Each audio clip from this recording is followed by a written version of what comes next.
Hello, my sweeties! Before we get to the video, I really feel you all deserve an explanation. Specifically for this nonsense. Yeah, I've been on hiatus for a while. It's not because I wanted to and I didn't plan to. Unfortunately, bronchitis got me. It's not unusual for me. I usually get it 1 or 2 times a year, and it sucks because I can't do any voice work, even though I have video footage. Now, that's not to say I've been completely idle. Those of you who follow my Instagram may have seen that I was able to get to the Food and Wine Festival at Disney. I had a wonderful time. Yeah, I was sick at the time, but I still had a great time. I ate so many delicious foods. I got so many ideas. From the world tour of tasty treats at the World Showcase to the awesomely alien delicacies at Galaxy's Edge. And so many of the restaurants and special... You know what? I'm going to stop there because Disney didn't pay me any money to say this. But I had a wonderful time and I got lots of ideas and inspirations. Anyway, I get back and my throat is still wonky from bronchitis. I get better gradually, and it usually takes me 6 to 8 weeks to get my voice back when this happens. But wouldn't you know it, just as I'm starting to feel better and able to do voice recordings, whoops! Guess who fell on a slippery floor and screwed up her knee? This dork. And unfortunately, because I can't get up the stairs to my own home, the one where I have my computer, my video footage, my editing software, etc., etc., I have to go live with my mom for a couple of months. Not that I'm ungrateful. Thank you so much, Mom. You're a lifesaver. But that's what's kept me away so long. I missed you guys. I missed putting out videos. And now that I'm back on my feet, or 2 feet in a cane, I am ready and raring to get back to an editing schedule. Thank you all so much for your patience, and I've taken up enough time. Let's get to the recipe. Hi, welcome to Feasting on Fanfare, Square Plates Edition. Now today we are doing one of the 2 default recipes, the Toasty Rice Ball. I'm a completionist. Even the simple recipes are worth looking at in my opinion. So today, if you are a fan of anime, manga, any Japanese media at all, you are no stranger to the humble rice ball, or the onigiri, or occasionally the jelly donut. We don't like to talk about that one. But it is a rice ball, usually triangular, but sometimes round or squared or some other shape. Often with a seaweed wrapper so that your hands aren't so sticky when you eat it, and filled with things. I've got 2 fillings that I'm working on today because the game is not specific about what's in those suckers, and we will address other recipes and other fillings on other episodes. Meanwhile, how about we get to cooking some rice, shall we? If you're ready, I'm ready. Let's do this. A rice ball begins, sensibly enough, with rice.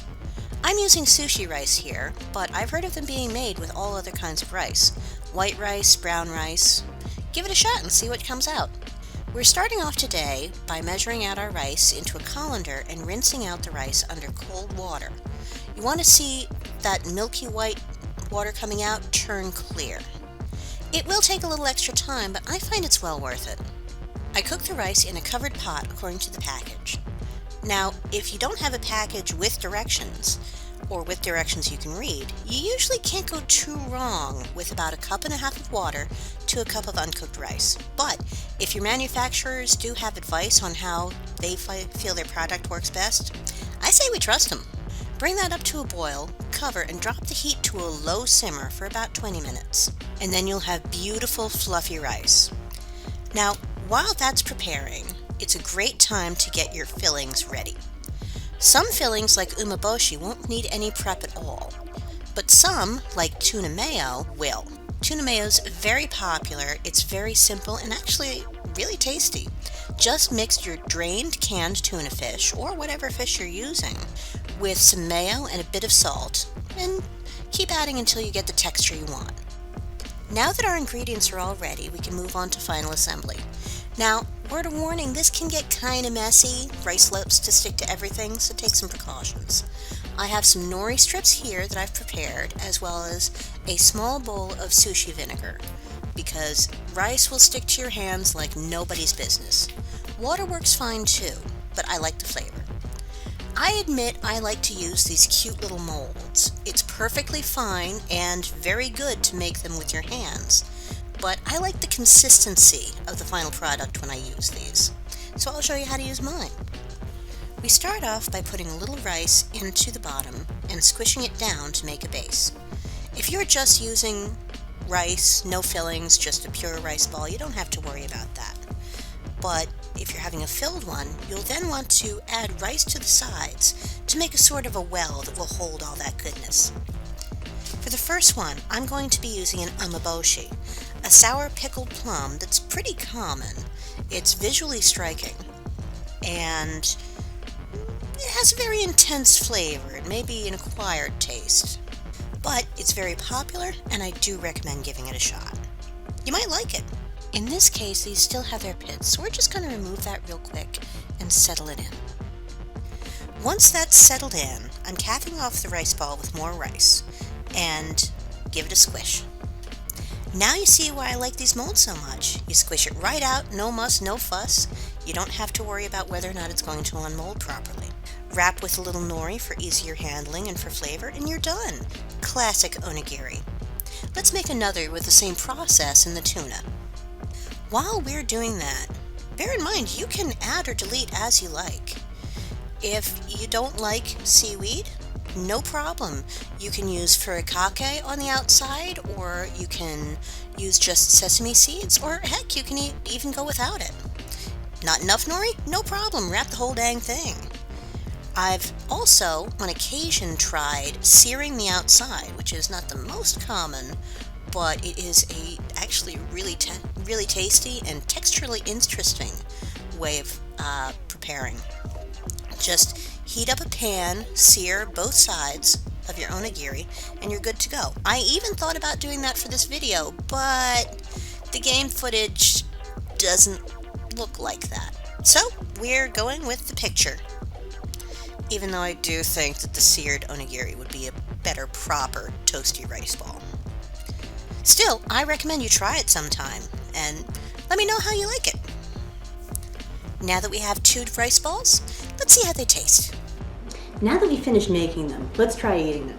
I honestly forget which one of these is which, but let's try this one.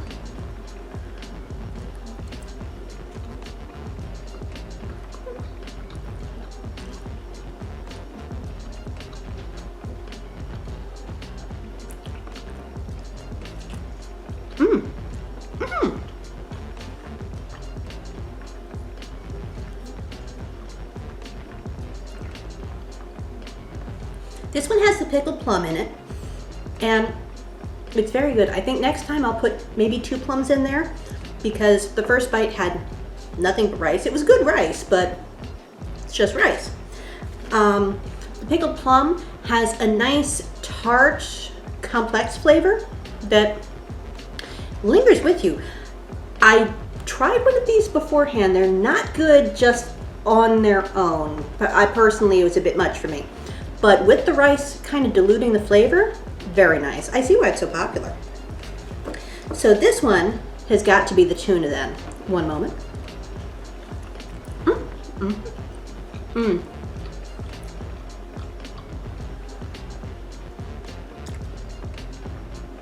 Very nice. The tuna is simple.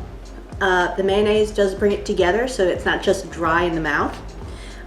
Very tasty. Now, I have made these with tuna salad for a little bit more complexity. I've also used it with salmon and mackerel salad, and those are very nice too. I do recommend giving them a try. In fact, I recommend any onigiri you can dream up, give them a try. If you would, please do, in the comments, let me know what you've done.